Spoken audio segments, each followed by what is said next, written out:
সবাইকে C sharp basic part 4 এ স্বাগতম জানাচ্ছি। গত পর্বে আমরা দেখেছিলাম ইন্টিজার টাইপ ডাটা ব্যবহার করে কিভাবে সিম্পল ম্যাথমেটিক্যাল ক্যালকুলেশন করা যায়। আজকে আমরা বিভিন্ন ধরনের ডাটা টাইপ নিয়ে বেসিক আলোচনা করব। তা আসুন শুরু করা যাক। শুরুতেই আমরা গত দিনের সোর্স কোডটি দেখে নেই। আমাদের গত দিনের সোর্স কোডটি এরকম ছিল। তা আজকে আমরা যেহেতু বিভিন্ন ধরনের ডাটা টাইপ নিয়ে আলোচনা করব, তো শুরুতেই আমরা মাইক্রোসফটের যে সি শার্পের অনলাইন লার্নিং যে পেজগুলো রয়েছে সেই পেজগুলো থেকে আমরা বেশ কিছু ইনফরমেশন দেখে নিব। তা আমরা গুগলে সার্চ দিতে পারি build build built in types C sharp. এই পেজে যদি আমরা যাই,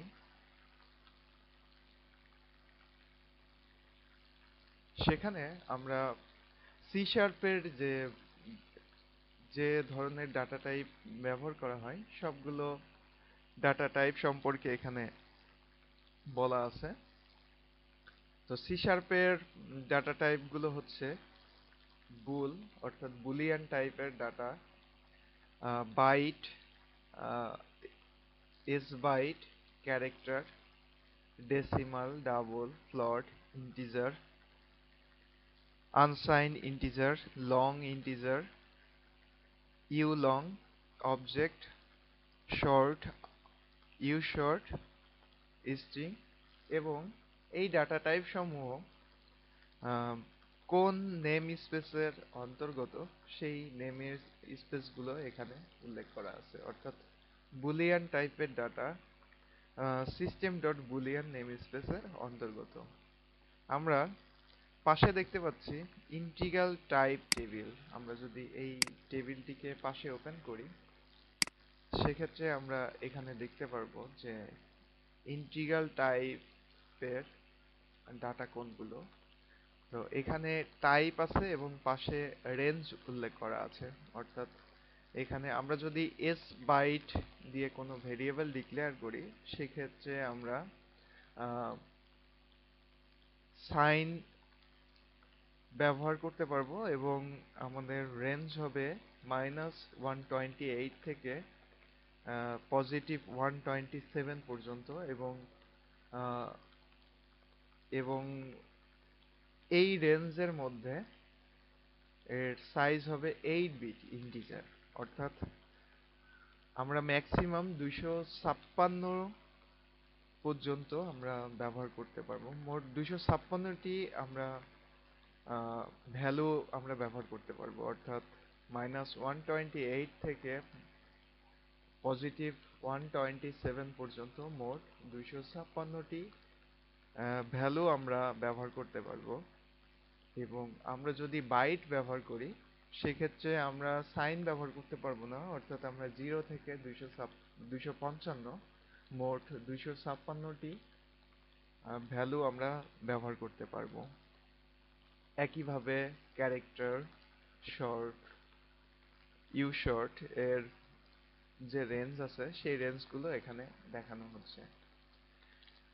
এরপরে আমরা যদি ফ্লোটিং পয়েন্ট টাইপ দেখি, সেক্ষেত্রে আমরা দেখব ফ্লোটিং পয়েন্ট টাইপ ব্যবহার করা হয় সাধারণত দশমিক সংখ্যা কোনো ভেরিয়েবলে অন্তর্ভুক্ত করার জন্য, অথবা আমরা যদি কোনো নাম্বারের পাওয়ার ভ্যালু, অর্থাৎ আমরা যদি চাই যে 10⁻⁻5 বা 10⁻⁻6 এইভাবে, বা 3.4 ইন্টু 10⁻⁹ এইভাবে যদি আমরা ব্যবহার করতে চাই, সেক্ষেত্রে আমাদেরকে ফ্লোটিং পয়েন্ট টাইপ ব্যবহার করতে হবে। তো ফ্লোটিং পয়েন্ট টাইপ দুইভাবে ব্যবহার করা যায়। একটি হচ্ছে ফ্লোট টাইপ, অপরটি হচ্ছে ডাবল টাইপ।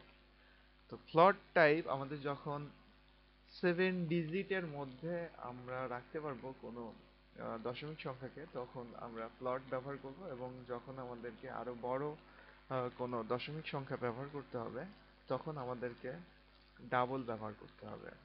তা যখন আমরা ইন্টিগ্রাল টাইপে দেখতে পাচ্ছি যে অনেকগুলো টাইপ রয়েছে এবং এই টাইপগুলোর রেঞ্জ বিভিন্ন রকম। তা আমরা এখানে এস বাইটে দেখতে পাচ্ছি যে আমরা -128 থেকে +127 পর্যন্ত ব্যবহার করতে পারবো। আবার এখানে লং এর ক্ষেত্রে আমরা দেখতে পাচ্ছি যে অনেক বড়, অনেক বেশি ভ্যালু নিয়ে আমরা কাজ করতে পারবো। তাহলে কেন আমরা এস বাইট ব্যবহার করব আর কেন আমরা লং ব্যবহার করব? এর কারণ হচ্ছে আমরা যখন কোনো একটি ভেরিয়েবল ডিক্লেয়ার করি তখন মেমোরিতে একটি স্পেস বরাদ্দ হয়ে যায় ওই ভেরিয়েবলের জন্য।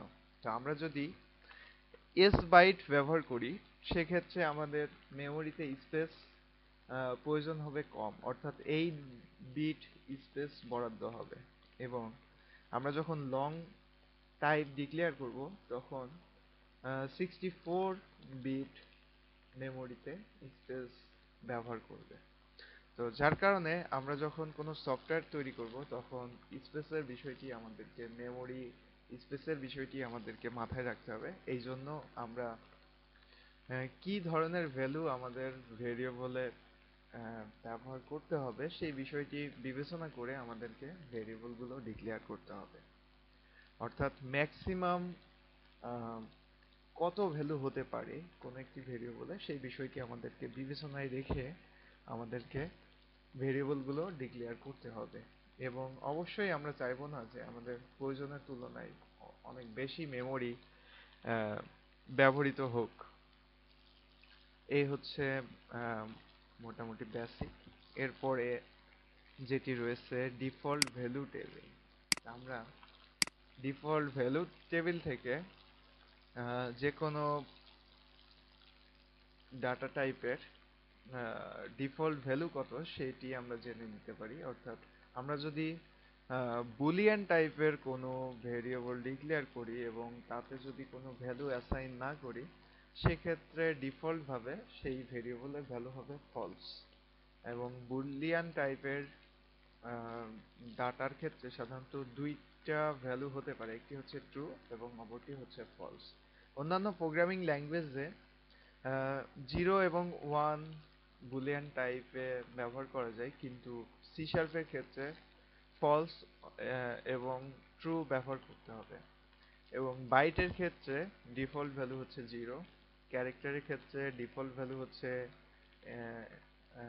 এখানে যেটা আছে ব্যাকস্ল্যাশ এবং 0, অর্থাৎ এটাকে বলা হয় নাল ক্যারেক্টার। এরপরে ডেসিমেলের ক্ষেত্রে ভ্যালু হচ্ছে 0, ডাবলের ক্ষেত্রে 0.0। এইভাবে অন্যান্য যে ডাটা টাইপগুলো রয়েছে সেই ডাটা টাইপ সমূহের ডিফল্ট ভ্যালু সমূহ এই টেবিলে দেওয়া আছে। তা আমরা কিভাবে বিভিন্ন ধরনের ডাটা টাইপ ব্যবহার করে ভেরিয়েবল ডিক্লেয়ার করা যায় এ বিষয়টি এখন দেখব। তা আমরা আগের প্রোগ্রামটি আমরা মুছে দিচ্ছি।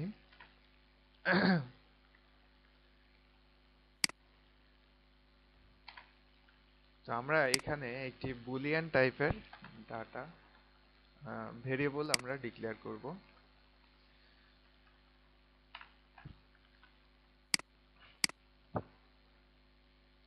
এই জন্য আমাদের লিখতে হবে প্রথমে বুল, বি ডাবল ও এল, বুল, এবং এরপরে একটি ভেরিয়েবলের নাম দিতে হবে। আমরা যে কোনো নামই দিতে পারি। আমি এক্স দিলাম, এক্স ইকুয়াল, আমরা যদি লিখি ফলস, এ এ এল এস, ফলস। এবং আমরা যদি কনসোল ডট রাইট এর মধ্যে যদি লিখি এক্স এবং এটাকে যদি রান করি সেক্ষেত্রে আমরা কনসোলে দেখতে পারবো যে ফলস দেখাচ্ছে। আমরা দেখতে পাচ্ছি যে বুলিয়ান টাইপের ডাটা আমাদের কনসোলে প্রদর্শিত হচ্ছে। একইভাবে আমরা যদি ট্রু লিখি সেক্ষেত্রে TRUE ট্রু যদি লিখি এবং এটাকে যদি রান করি, সেক্ষেত্রে আমরা দেখতে পাবো যে ট্রু দেখাবে। অর্থাৎ আমরা কনসোল উইন্ডোতে আমরা দেখতে পাচ্ছি যে ট্রু প্রদর্শিত হচ্ছে। এরপরে আমরা যদি কোনো এস বাইট আমরা যদি ব্যবহার করতে চাই, সেক্ষেত্রে আমরা এখানে লিখব S byte, S B Y T, S byte. এস বাইটের ভ্যালু আমরা দিয়ে দিতে পারবো। আমরা যদি লিখি 100, সেক্ষেত্রে আমরা যদি দেখি, আমরা দেখতে পাচ্ছি যে 100 দেখাচ্ছে। এবং আমরা এখানে যে কোনো ভ্যালুই নিতে পারি, অর্থাৎ এস বাইটে যে ভ্যালুগুলো সাপোর্ট করে, অর্থাৎ -128 থেকে 127 পর্যন্ত যে কোনো ভ্যালুই আমরা ব্যবহার করতে পারি। এখানে আমরা মাইনাস দিতে পারি। মাইনাস দিয়ে আমরা দেখতে পারি যে কিভাবে প্রদর্শিত হয়। আমরা দেখতে পাচ্ছি -100 প্রদর্শিত হচ্ছে। এখন আমরা মাইনাস দিয়েও দেখলাম যে কাজ করতেছে, এবং আমরা পজিটিভ ভ্যালু নিয়েও দেখছি কাজ করে। তা আমরা এখানে দেখতেছি যে রেঞ্জ হচ্ছে -128 থেকে 127 পর্যন্ত। তা আমরা এর বাইরে যদি কোনো ভ্যালু দিই, সেক্ষেত্রে কি ঘটনা ঘটে আমরা একটু দেখি। আমরা যদি 128 দেই, সেক্ষেত্রে কি ঘটনা ঘটে। সেক্ষেত্রে আমাদের কিন্তু এখানে ইরর শো করতেছে। অর্থাৎ এস বাইটের ম্যাক্সিমাম আমরা 127 পর্যন্ত দিতে পারি। যদি আমরা 127 দিই, সেক্ষেত্রে কোনো ইরর মেসেজ দেখাবে না এবং ডাটাটি প্রদর্শিত হবে। তাহলে আমরা বুঝতে পারলাম যে কিভাবে আমরা টাইপ ডিক্লেয়ার করব, এবং রেঞ্জের বিষয়টিও আমরা বুঝতে পারলাম। আমরা যদি এস বাইট না লিখে যদি বাইট লিখি, সেক্ষেত্রে কি ঘটনা ঘটে। আমরা যদি বাইট লিখি এবং এখন যদি 128 দেই, সেক্ষেত্রে কিন্তু কোনো ইরর মেসেজ প্রদর্শন করবে না, কারণ 128 এখানে ভ্যালিড। এবং আমরা যদি বাইট লিখে যদি আবার মাইনাস দিই, সেক্ষেত্রে আবার ইরর দেখাবে। কারণ হচ্ছে যে বাইটের মধ্যে কোনো সাইন থাকবে না, অর্থাৎ আমরা মাইনাস ব্যবহার করতে পারবো না। এবং এখানে যদি আমরা 255 লিখি, সেক্ষেত্রেও ডাটাটি ভ্যালিড হবে। আমরা যদি দেখি, সেক্ষেত্রে 255 দেখাচ্ছে। কিন্তু আমরা যদি এখানে 256 লিখি, সেক্ষেত্রে আবার এটি গ্রহণযোগ্য হবে না। অর্থাৎ আমাদের বাইট টাইপের ভ্যালু হচ্ছে 0 থেকে 255 পর্যন্ত। একইভাবে আমরা ক্যারেক্টার নিয়ে আলোচনা করেছিলাম গতদিন। তো ক্যারেক্টারের ক্ষেত্রে আমরা ইউনিকোড ব্যবহার করতে পারি।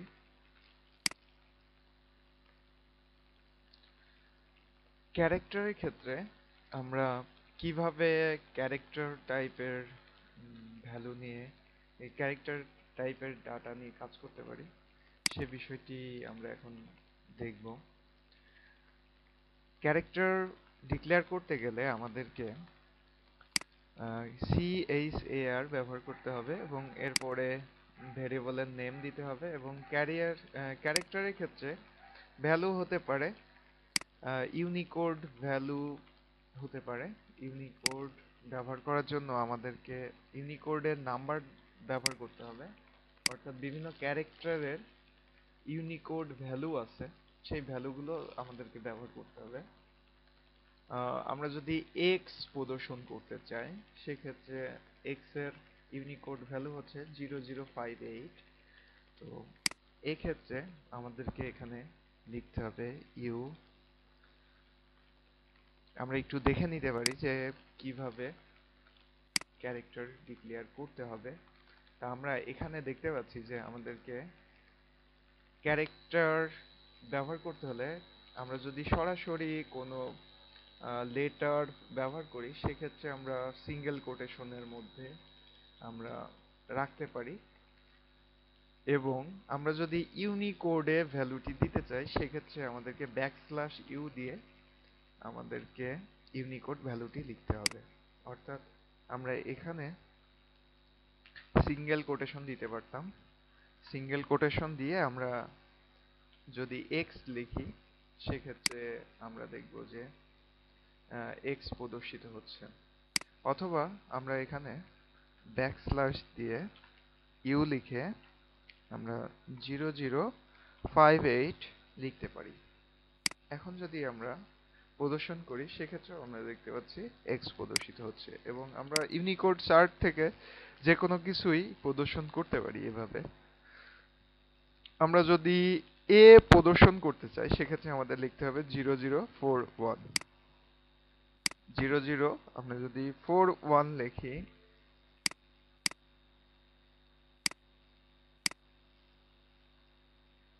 এখানে আমরা যদি 41 লিখি এবং প্লে করি সেক্ষেত্রে আমরা দেখতে পাচ্ছি যে এ প্রদর্শিত হচ্ছে।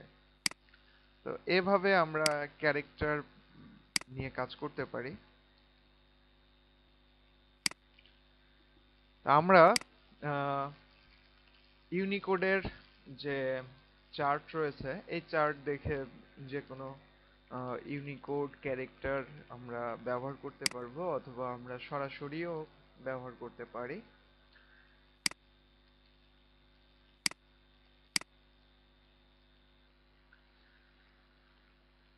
আমরা এখন ফ্লোটিং পয়েন্ট ডাটার ব্যবহার করার এক্সাম্পল দেখব। এজন্য আমরা একটি ভেরিয়েবল নিয়ে নিচ্ছি ফ্লোট ফ্লোট ফ্লোট y।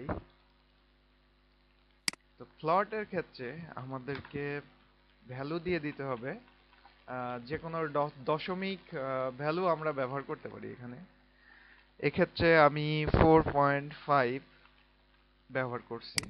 এখানে যদি y লিখি তাহলেও আমাদের ভ্যালুটি অ্যাকসেপ্ট করতেছে না, কারণ এরপরে আমাদেরকে একটি f ব্যবহার করতে হবে। অর্থাৎ f এখানে রিপ্রেজেন্ট করতেছে যে এটি একটি ফ্লোট টাইপ ডাটা। এখন যদি আমরা রান করি সেক্ষেত্রে আমরা দেখতে পাচ্ছি যে 4.5 প্রদর্শিত হচ্ছে। একইভাবে আমরা যে কোনো দশমিক নাম্বার এবং 10 টু দি পাওয়ার হিসাবেও আমরা দশমিক নাম্বারকে প্রদর্শন করতে পারি, যেমন 1.5 1.5 e 2 এবং অবশ্যই আমাদেরকে শেষে f দিতে হবে। এখন যদি প্লে করি সেক্ষেত্রে আমরা দেখতে পাচ্ছি যে 1.5 এর সাথে আমরা যদি 10 টু দি পাওয়ার 2 অর্থাৎ 100 যদি গুণ করি সেক্ষেত্রে 150 হয় এবং সেটি স্ক্রিনে প্রদর্শিত হচ্ছে। তো এভাবেও আমরা ফ্লোটিং পয়েন্ট নাম্বার ডিক্লেয়ার করতে পারি। এখন আমরা চাচ্ছি যে একটি ফ্লোটিং পয়েন্ট নাম্বারের সাথে আমরা একটি ইন্টিজার নাম্বার যোগ করব। সেক্ষেত্রে আমরা কি করতে পারি? সেক্ষেত্রে আমরা অপর একটি ইন্টিজার ভ্যালু নিয়ে নিচ্ছি int ইন্টিজার x ইকুয়াল, আমরা যদি এখানে ভ্যালু দিয়ে দিই 20 এবং এরপরে আমরা যদি দুইটা x এবং y যোগ করে তার ভ্যালু যদি প্রদর্শন করতে চাই সেক্ষেত্রে আমাদের অন্য একটি ডাটা ব্যবহার করতে হবে এবং তার টাইপ হবে var var এবং একটি ভেরিয়েবল নেম দিতে হবে। আমরা যেহেতু রেজাল্ট প্রদর্শন করতে যাচ্ছি আমরা r দিলাম, r equal x plus y এবং আমরা এখানে যদি লিখি r সেক্ষেত্রে এটি প্রদর্শিত হবে। আমরা এখানে দেখতে পাচ্ছি যে 150 1.5 e to the power 2 means 150 এবং এরপরে ইন্টিজার নিয়েছি আমরা 20। এই দুইটা ভ্যালু যদি আমরা যোগ করি অর্থাৎ 150 এবং 20, সেক্ষেত্রে 170 প্রদর্শিত হচ্ছে। তো আমরা বুঝতে পারলাম যে কিভাবে ইন্টিজার এবং ফ্লোট টাইপের দুইটি ডাটা যোগ করে রেজাল্ট প্রদর্শন করা যায়।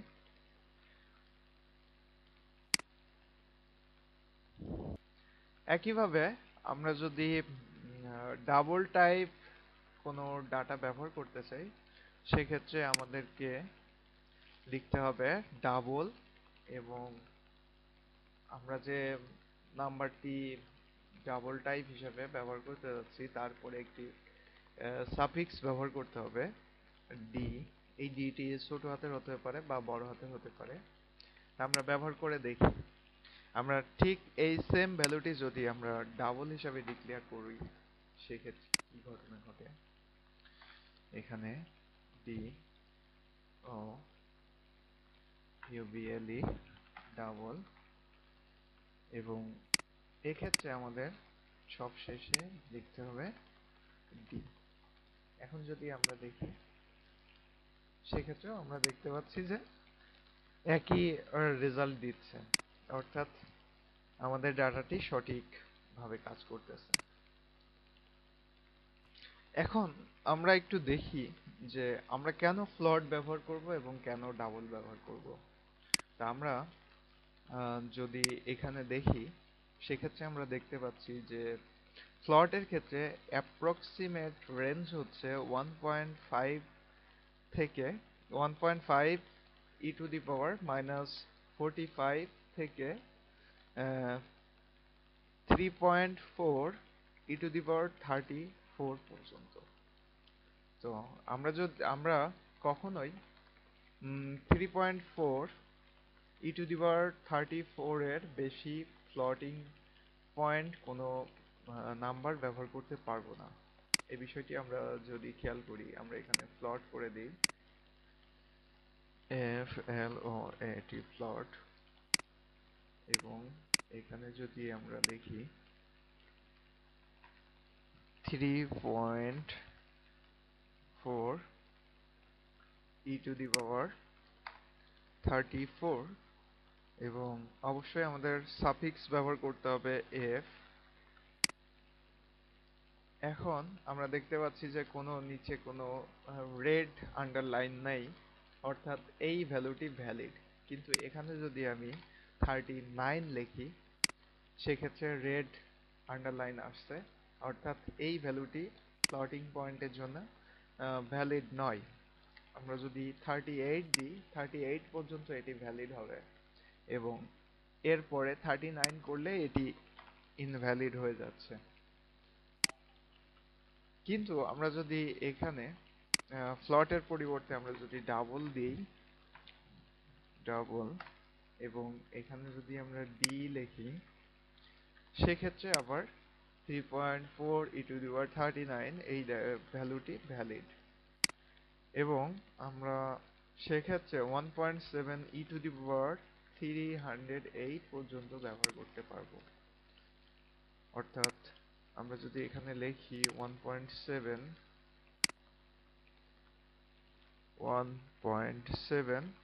e to the power 308, তারপরেও এই ডাটাটি ভ্যালিড হবে। আমরা যদি এখানে 9 লিখি, সেক্ষেত্রে ইনভ্যালিড হবে।